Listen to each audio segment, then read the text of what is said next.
Hello, everyone, and welcome to another episode of Cyber Insanity with Andrew Berkuta and Angelo Longo, your hosts for this captive hour. So, first of all, we appreciate bringing this content to you. We would love to hear if there's something specific you'd love to hear about, or maybe understand a little better in the security space. Anything cybersecurity is on the table. We have, if not ourselves, we have guest experts that we invite periodically. So we're always up for suggestions, comments, and compliments. That said, please like and subscribe. That gives us the impetus to keep going on and providing this type of content, and it allows us to know that this is meaningful to you. That said, Angelo, are you a mystery reader or a mystery watcher on TV? I would say a little of both. Have you seen Angela Lansbury or Agatha Christie? More like it. She wrote an Angela Lansbury's series, but there's one from David Suchet who was portraying the Belgian super detective Poirot, Hercule Poirot. Boy, I'll get it. And he's very interesting. He's very methodical, very meticulous, very detail oriented. And the thing that just kind of hit me between the head was one of his favorite sayings that he always goes back to. It goes back to order and method. So this is part 2 of our 3-part series, People, Process, and Technology. Last time we did people. Today, I want to focus on process with you, Angelo, because I think this is just as important in many respects to making sure your people know what to do and what to follow prescriptively. Mm-hmm. So if we can put on our Hercule Poirot outfits and twirl our mustaches, we can look at this and go, well, there's some parallels between order and method, and more of a framework and the process and method that you would take to put those frameworks into play. Does that make sense? It does. So if I was doing this for a company, for say, the very first thing we need to establish is what is appropriate. What do you do? What industry do you operate in? What details do you take in? Give us some examples. Give us some examples of industry verticals and what would typically be appropriate for those industries. So, let's start with something very innocuous: hotel retail. You probably take in a lot of PCI data. Process credit cards. You may get transactions over the phone. You may get things like people's personal information for both conferences and or bookings and or transactions that occur during the time they may be at a location. Right. PCI is a industry kind of I won't say regulation standard. It is a standard that the payment card industry put into place to establish that these are the minimum values you need to make to basically do these things. And so when you take that industry and you compare it to, say, a hospital, a doctor's office, you're changing some of the data that you may interact with, some of that identifiable data. And so when you look at that, you look at HIPAA or high trust, where you're looking at how you deal with data that are on that healthcare piece. But you have overlaps between all of them. GLBA is mostly financial, but you still have overlaps. Let's say a hospital. It takes credit cards. So there's a PCI thing. It has HIPAA. Then it has GLBA requirements because it's taking in data from multiple sources and storing and maintaining it. So they have multiple different issues they need to take into account. When you look at it from the perspective of which product or which standard is the best, you may actually have to abide by more than one. And one of the reasons for that is when you take payment cards, you are operating under the standard that you are meeting the minimum payment card industry standard. So therefore, the method and the order that you operate under has to be akin to that, so that you can continue taking credit cards. Conversely, Yep. high trust, HIPAA, similar. So let's kind of peel back a little bit that onion of that order and method, and let's separate those for just a second. So when we talk about order, we're looking at frameworks. Mhm. Maybe from an industry perspective, like payment card industry puts PCI out, or maybe there's ones from government bodies that or agencies that put out this type of standard or framework that they say you need to abide by. But are they? They're not there to make our lives difficult. I mean, they're really guidelines, right? They're guidelines in saying if you do this. In some cases, they're prescriptive. In some cases, they're a little more interpretive. But if we look at it from a guideline perspective, they tend to focus on when you start overlapping, like you suggested in a hospital. Let's pick on a hospital, for example, that you said PCI, HIPAA, GLBA, for example.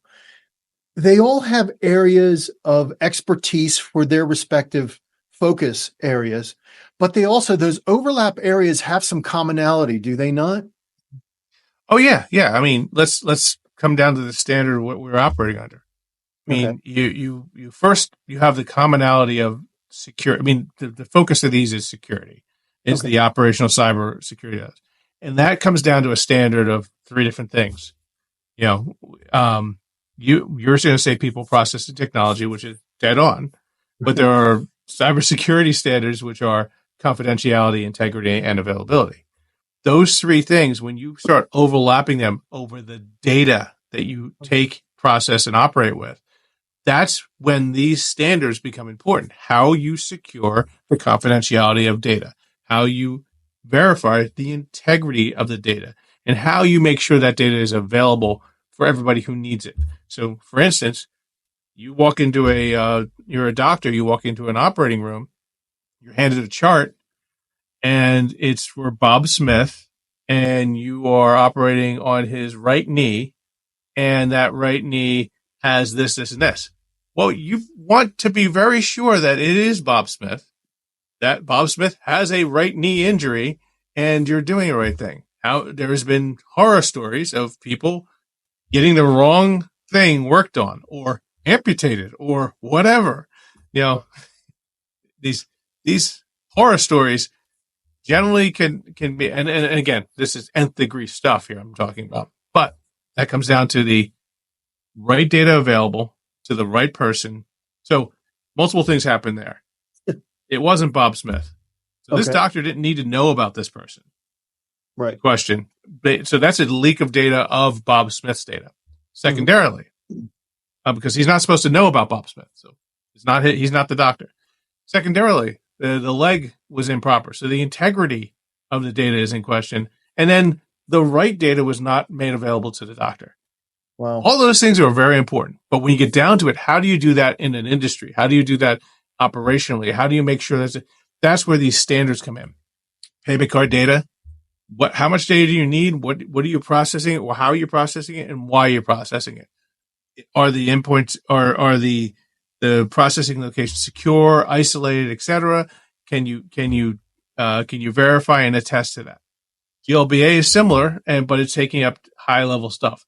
But these don't end the conversation. These are just big industry standards and regular laws that apply to these things.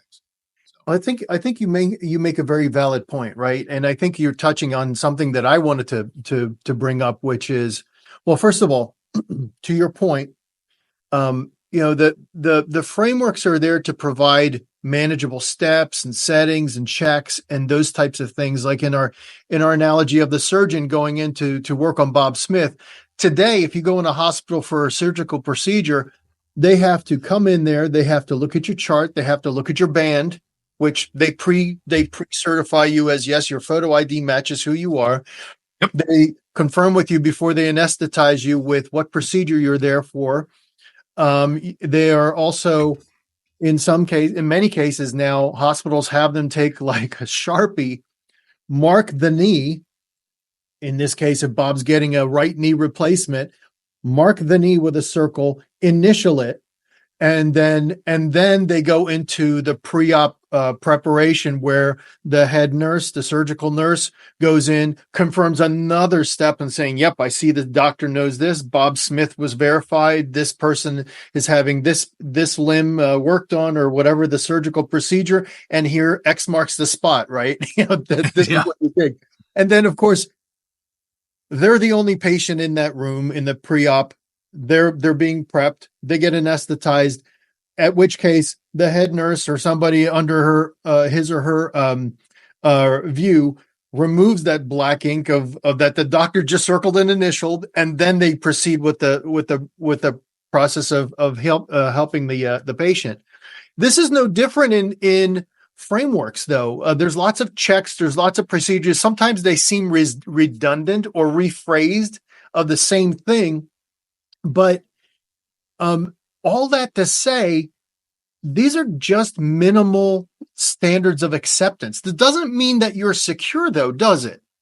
No. I mean, even the minimal standards. Let's take famous breaches. Target. Everybody likes to bring that up. Yeah. Target was secure and was verified under PCI standards.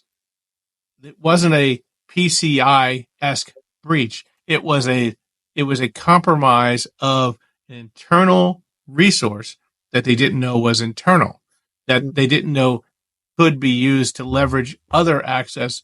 And technically, in the end, they were guilty of a PCI breach. But the end result is they were PCI compliant, right? And they got breached.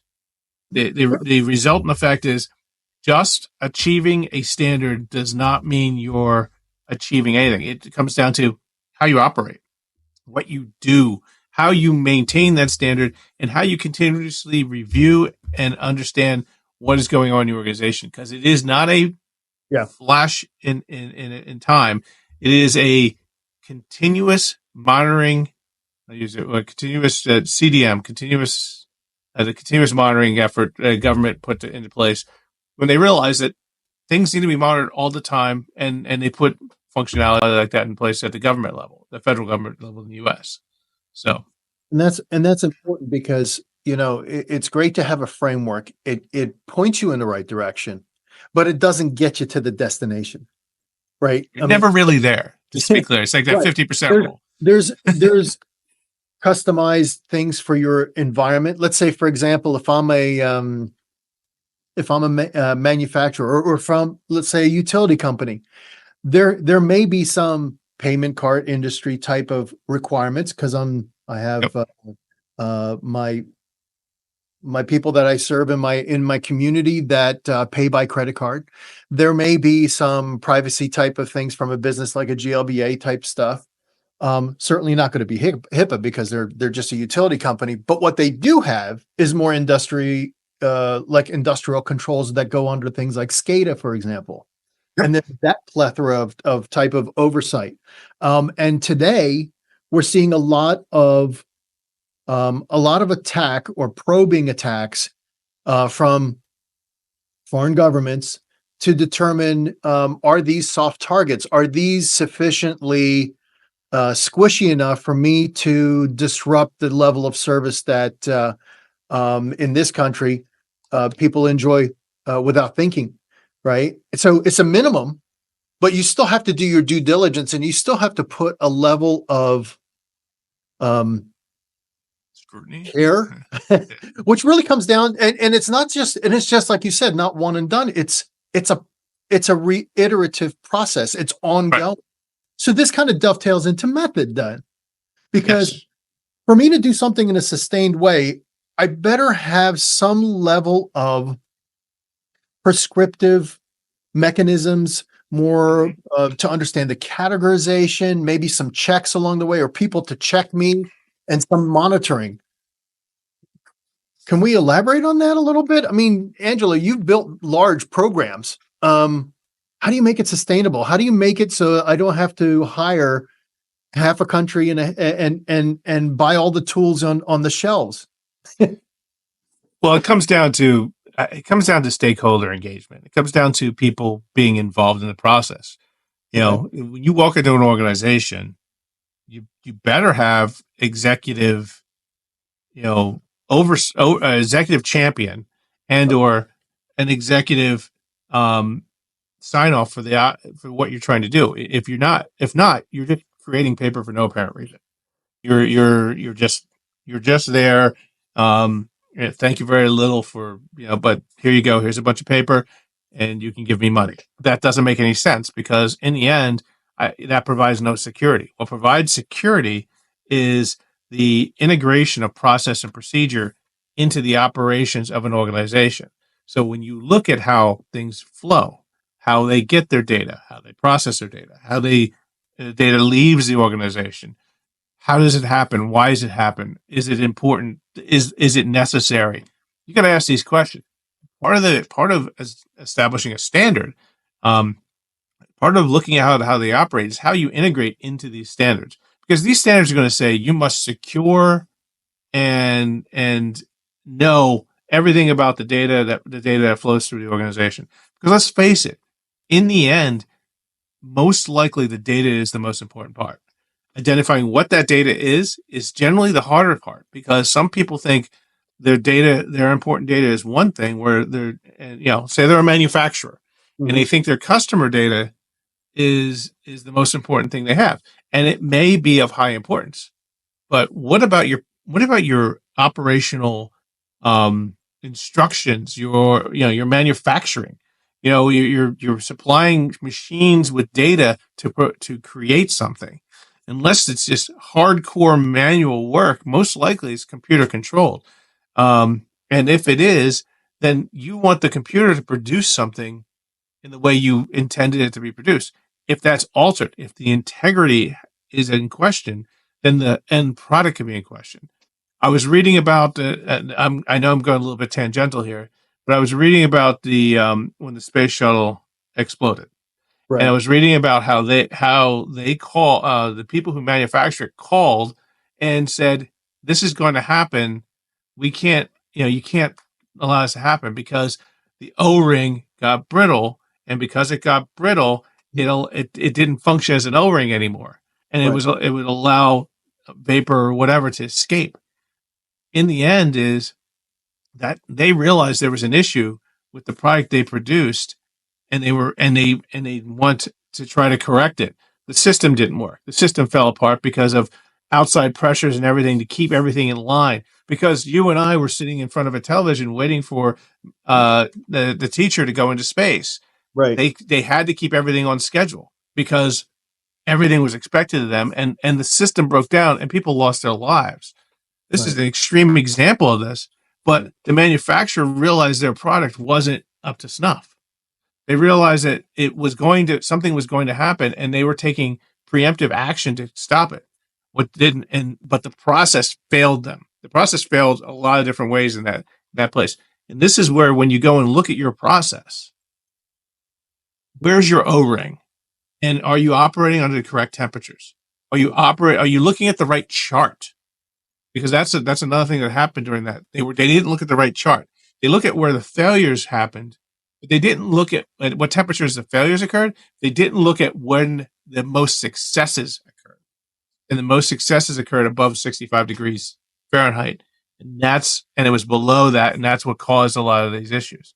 So when we look at this, we look at operations, we look at how things function. And please, if anybody's out there want to read it, go read a source that talks about the space shuttle explosion. Please do not. I'm paraphrasing greatly on this subject, so please do not take my word as gospel in this regard.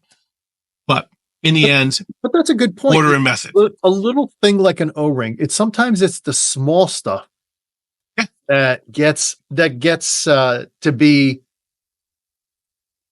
leads us to a path of critical mass, if you will. Right. I mean, in the space shuttle case, it was the O-ring, right? And they're vilifying the manufacturer, although the manufacturer said, no, that's not going to perform under those temperatures. It's not meant to do that. And by the way, the whole selling part of the space shuttle program was this stuff is all recyclable. We can use it over and over and over again. Well, if you do that, the straining points have to be replaced. They're wearable items, right? As you say. In our networks, though, there are some places that have, some people call them enclaves, right? These are the specialty cases. Yep. And our process is good. And our processes are good to be able to say, okay, we're going to follow this walkthrough, this prescriptive path, this workflow, whatever you want to call it. We're following this thing through. But then there's an enclave. And they make them eternal. I know you're laughing because you probably have a few in mind in the back of your head because you sit there and you run into these things all the time. How do we approach the ideal client here? Let me just do a sidebar a little bit. The ideal client would be the environment is as uniform as possible, that everybody fits into the same computer profile, user profile, role profile, everything, right? But we live in real world. Or right? I'm going to amend that into an appropriate profile. Into an appropriate profile, right? That's the ideal world. It doesn't exist.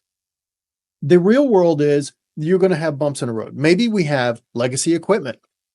Like there's shop floors that are running CAD programs that talk to their water jets or whatever that are Windows NT 4.0 or whatever. Oh yeah. Or XP. And they can't upgrade. There are enclave for that. There are users that maybe contractors or people that are somewhat 1 foot retired, maybe not, but we need them back. Whatever the case may be, there's an enclave for that group of people, and then the roles and well, this person needs admin roles. Why? Oh, they're testing a piece of software. Can't we give them an equivalency? No, it has to be admin rights. Enclave, right? But we never put an expiration date on it.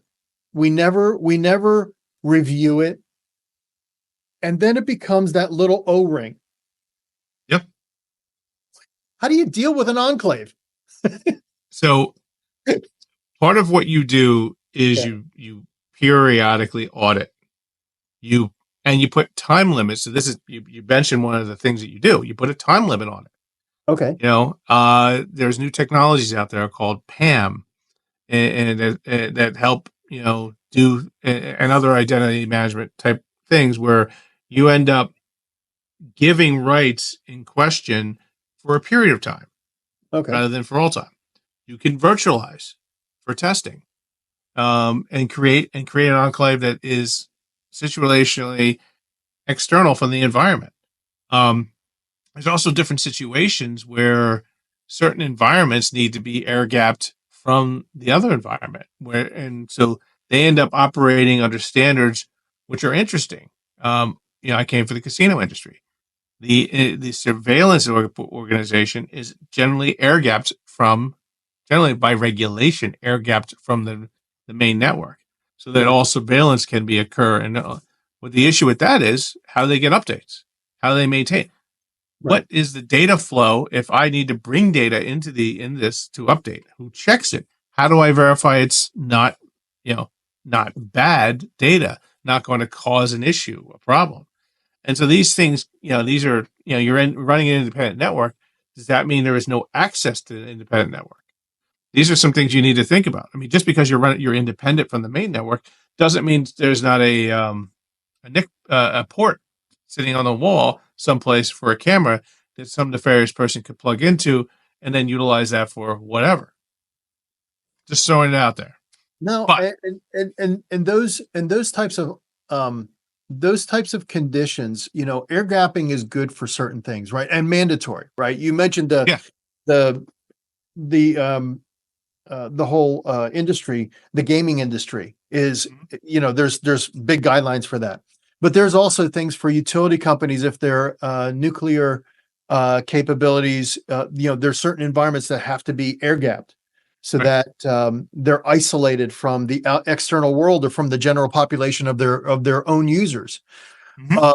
You know, is CMMC. I mean, we can throw various different Department of Defense type requirements where, manufacturing floors have to be either air gapped or those machines Yep. properly under the guidelines of making sure that you can't take the blueprints or the CAD programming and put it on a brand new machine and come out with the same part. Yeah. Right. I mean, So all of this thing really comes down to um, understanding how to really isolate it appropriately without affecting. And here's the balance, right? So I can isolate it, but then I affect my users that have to make the part or make the access to the records for the patient or whatever it is, mhm. right? There's a balance, and how does one go through figuring out the balance, Angelo? Well, this is a It's a big dark portion of art, what a CISO does right? is integrate into the business process. Okay, Any of these things are business process. Whether you're operating on somebody or taking credit card data, or credit cards, it's a part of a process. It's a business process. In the end, that process needs to be evaluated in terms of its riskiness, okay, its reward, and its ability to be improved. When you start looking at, oh well, I need the data for this patient, and I need it now, and you get the wrong data, so obviously that there's issues with that. You get the data and it's exposed to other people who don't need to see it. There's another issue with that. You right, get the data in a way that it comes to you and it's stored improperly. There's an issue with that. There's a lot of different things you need to look at, and what is the actual, yes, there security may add time and cycles to a process, but is the time and cycles as is the waste, or I shouldn't say wasted, but is the greater time and cycles worth more given mhm, the risk reduction than the time that somebody may be utilizing that data for something else? Let's go to a doctor. A doctor is in an emergency room. They need a patient's data immediately because they're in an emergency situation, whatever that may be. They need right, to make a decision. But as critical as getting that information is, you still need to get the right information. right, It's not like you're in an ISOR where you're waiting, everything's set up and everybody's ready. You're running around trying to triage a wound or something like that. Now right, you need to know how this person came in. Are they sick? Are they going to affect other patients? Are they, where were they exposed? There's a whole bunch of information they need all at once to react. And I'm not ignorant of that fact. But conversely, if they don't get the right information, they don't learn that this person was exposed to some deadly disease, or this person was, in a car accident where they were, God forbid, impaled or something, something terrible, and they don't have the right information. They may react in a wrong manner, thus causing everything to or all their or an all their allergy, things to fall down. Yeah, or an allergy, right? I mean, how yeah, many analogy. Yeah, another allergens are analogy. I out didn't even there think about with that. the medications? Sure. I mean, so I think we got a good handle on the framework, and thank you for that. Oh, The methodology or the prescriptive work, I think it points us in the right direction. But I think now, if I was a CISO starting out with my first 100 days, right? The first question is going to be, what's the methodical, I'll say it right, methodical methodology. approaches, the method, I was going to say methodology, but it's really the methodical approaches that are available to me to be able to push something through, right? So I've seen, to start out with one, like a serial approach, right? Oh, well, we've got four levels of or four standards or frameworks that we have to work through. Let's say it's a healthcare industry because they're one of the arguably most regulated industries out there, right? So Mhm. we're going to do our HIPAA first. We're going to do PCI second. We're going to do the GLBA third, and maybe whatever the other one is for any state or local type of requirement. And it's serial and it's great. But from a project management perspective, if you put your project management hat on, your work stream is serial, they're just never going to align, and you're constantly doing the same evaluation over and over and over again. Good for a walkthrough, not necessarily for an implementation. Yeah. So what other methodical approaches can you employ to help satisfy, as my dad used to say, measure twice, cut once, right? Well, so part of it, we have to come in here with the assumption that a new CISO is in there for one of two reasons generally, or maybe three.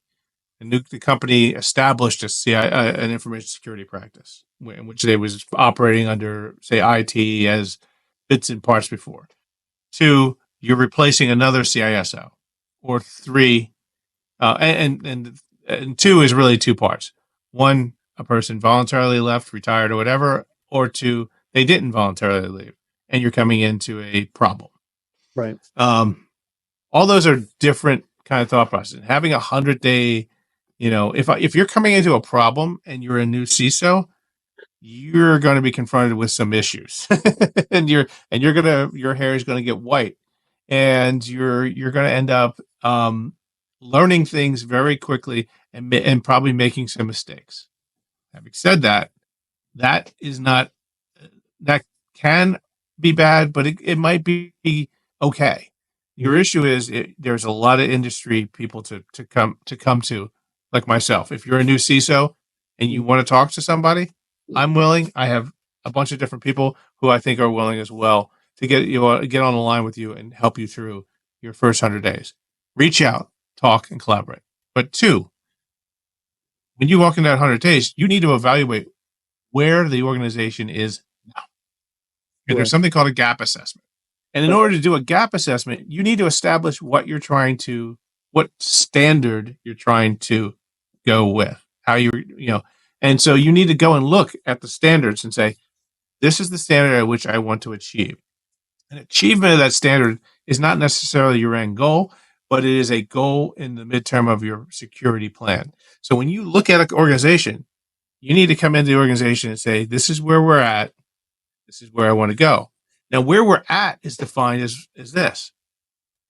Here I am in relation to the security standard, but in that little crux of the matter is I found out the things I really need to protect in the organization, the crown jewels, the things that people can get rich off of, if they can exploit it, that people can ruin us if they break it, which can help us, basically create an organization where we can protect those crown jewels in a way that makes it more secure and the organization can remain efficient. That's business process. That's saying, hey, here's where we're at. We can make this process more secure by doing this, this, and this. And it may add some cycles, but let's go forth from there. But in the end, without knowing what you're protecting, you can't do a gap assessment to a standard based upon zero knowledge of what it is. Once you know what it is, then you can do a gap assessment to determine where you're at. But before you can do a gap assessment, you have to just decide what standard you're going to hit to. And those three strings together help you derive where you're at, where you need to go. And when you've done that, that security plan is basically how to get to point from where you're at now to your goal point. And that will change over time. Things will change. And that's a good thing to do an assessment. I think that would be prudent advice to be able to employ in your first 100 days, right? First thing to do is I got to know where I'm heading. I need my compass, right? Like a pilot getting into an airplane for the first time, turns on the power and he does an attitude check. All right, is the plane right side up, and does that little meatball say that this is the sky, that's the ground? Is there proper fuel? Is there everything else in there? And you go through your gauges, you go through your checks, and if not, you're flipping switches and you're setting things to be able to get you, as they call it, airworthy. Right. This is no different from a CISO's perspective. Is I need to know what gauges are at my disposal. I need to know that the gauges are reading appropriately. And if something is off, to go either flip the switch, turn it on, or fill up the tank, or do whatever it is that you need to do. All to be for this company to be airworthy, i.e., my reputation is sound. There is no breach capability, or it's minimized that risk, and making sure that it falls in line with good cyber hygiene and business practices. Fair? Yeah. Yeah. No, absolutely. I mean, when you look at this, you're establishing the organization's, go forward strategy. You're establishing it against, when I said, remember I mentioned before, executive sponsorship, I was executive going to buy. come back Right? to that. I Yeah. was going to come back and save that one for last because. Okay. So go I'll ahead. wait on this. No, we're here. I mean, we No. were like, we're at the executive sponsorship because I think that is something that I wanted to kind of put as an end cap to all of this is don't go it alone. Bring Right. bring the hunting buddies, right? Well, in this regard, when you're talking about executive sponsorship, you're talking about somebody signing off on your security plan, your security program, saying that this is the way we want to operate. This is how we want to make sure our company is protected. So we may establish a NIST CSF or NIST 800-53 as the standard. Well, here's something. NIST 800-53 has on revision 5. So a security plan is only good for a period of time. Then it needs to be revisited. The executive staff whom are sponsoring that also need to know that things will change according to threats and vulnerabilities in the environment. So when you look at a plan, I should say a standard, you're looking at something that even itself is not static. You're looking at something that's going to change over time. So the important point about it is establishing your plan, communicating that the standard will change and things need to be reevaluated at minimum on an annual basis, and post hence understanding that reevaluation is in reflection of the current set of vulnerabilities, exploits, and possible future ones based upon trends. And now you're looking at how I protect the organization, not just today, but further than that, down the line, 5 years down the line, where are organizations going to be? That means it also needs to be intrinsically involved in where the organization's planning to head, or else that in and of itself causes the product to be the solution, the plan to be faulty. Because if you're going to merge with another company and add the risk of another company, and you don't take into account that in the plan, the CISO finds out about it after the ink is signed, then that's a problem. The efficacy of that plan is in question. Yeah. It is now I have taken on. I was there during the Exxon Mobil merger. I worked for Mobil Oil. Whoa. Yeah. A lot of people at Mobil Oil did not want to merge with Exxon. And to be frank, it was after the Valdez incident and stuff like that. It happened. There was nobody stopping it.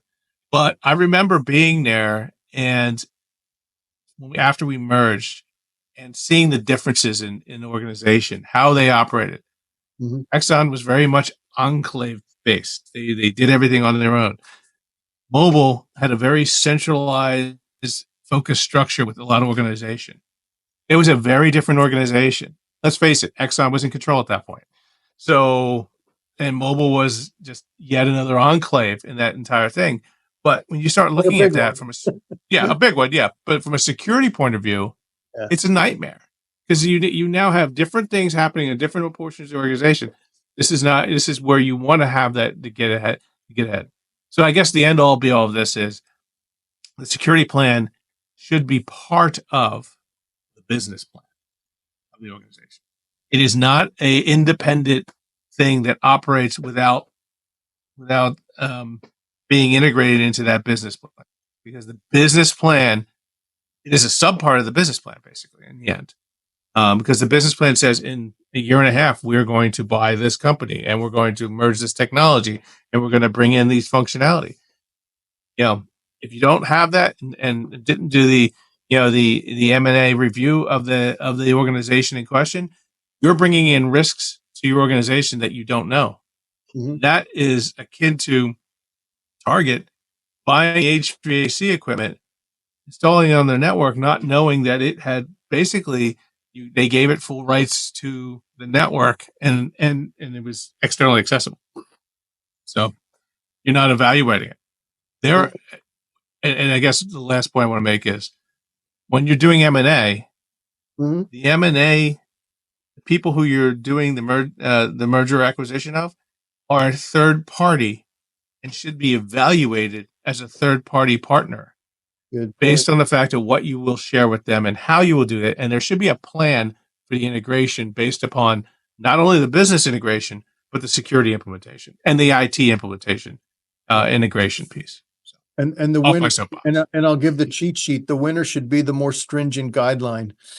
I agree with that. Totally agree with that. It shouldn't go the other way. And just as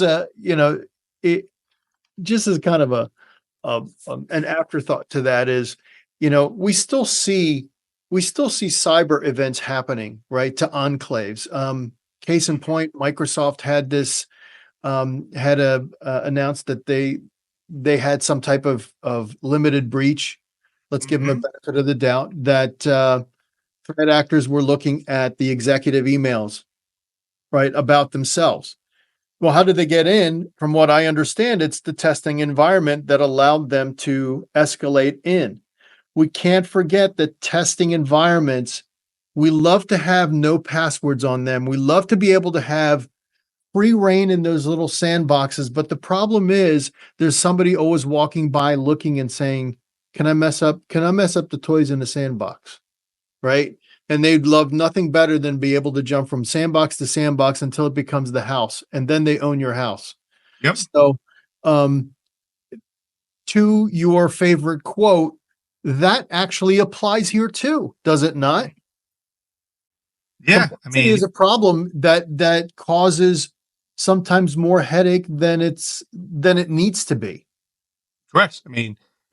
When we basically get down to it, I have a friend of mine who's in the retail business, and he says, in the end, he works for a big retail chain, and in the end, what we do is product comes in through that door, we put it on a shelf, right, and people buy it.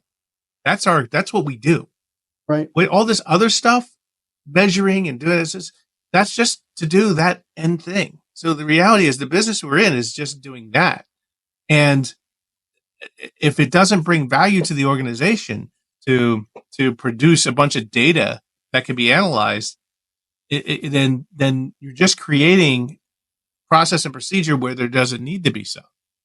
You're creating something that may have no visible or no useful outcome.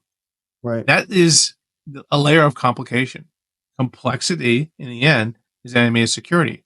If I can't tell you there's a firewall in place to block traffic from coming in from the internet, and I have some other thing in place which has 4 million rules, and I can't understand without doing a bunch of traces and stuff like that. I don't understand what's being blocked, what's going on. Then I have, in effect, limited to my security down to what I can understand. And I hope that that the rules in question are okay. And as somebody said one time, hope is not a strategy. Yeah. Well, hope is not a strategy, but also if you have that many rules or processes are necessary. Too many processes. Absolutely. Mental. And if your people can't explain, the people on the front lines can't explain what the process is there to do, you failed in your job to articulate why it's important to your organization and culture. Agreed. I said it. I'm not apologetic about it, because I think you have to make the common denominator understand. The common denominator is every person in the manufacturing floor, anybody in the retail space. These people have to understand why the process is there, because if they understand the importance, they become your advocate very quickly. Agreed.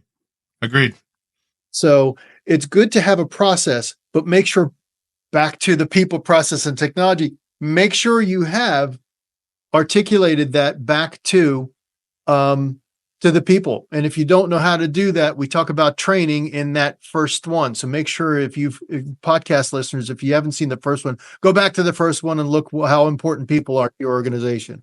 Absolutely. Angelo, final thoughts before your quote of the quote that is, I think, very effective here. Everything doesn't occur in a vacuum. You need to understand how the business works. You need to understand how security interfaces with that business. You're never fully secure. I hate terms like zero trust because they become marketing terms. Mm-hmm. Zero trust is a great thing to say. It's not as easy to implement. Mm-hmm. I'm not saying it's impossible, but the reality is things change, people change, business process changes, and you may find is something that was quote unquote zero trust certified one day is not. I'm picking on this term only because it's a buzzword. Yeah. Chances are you need to continuously reevaluate your security posture, functions, and features to keep yourself in line, sort of like sailing a boat. You need to keep you going at 325 degrees for 4 hours. You need to focus on keeping the rudder steady or tie it off and or have autopilot to constantly readjust you back to that thing. And so constantly take your bearings. Taking your bearings. Yeah. And then when you get closer to a coast, is that 325 or 324 appropriate? Or do you need to readjust based on the fact that there's, land ahead? And do you know what that land is and where to go? You need to readjust based upon what's going on. What's that? It wasn't supposed to be there. Yeah. Am I in the right place? Right. So back, you want me to hit my quote? Oh yeah, go ahead. Back to it for everybody's edification. My famously stolen quote. I stole it from others. I didn't make this up. Complexity is the enemy of security. If you can't explain it, you're probably not secure. That's it. And I hand it to you for your my final thoughts and quote. My final thoughts is we're, I think, getting more and more into multiple frameworks. And I think there's an options paralysis that sometimes occurs in this industry where we don't know which is the more appropriate one to choose or which groups to choose.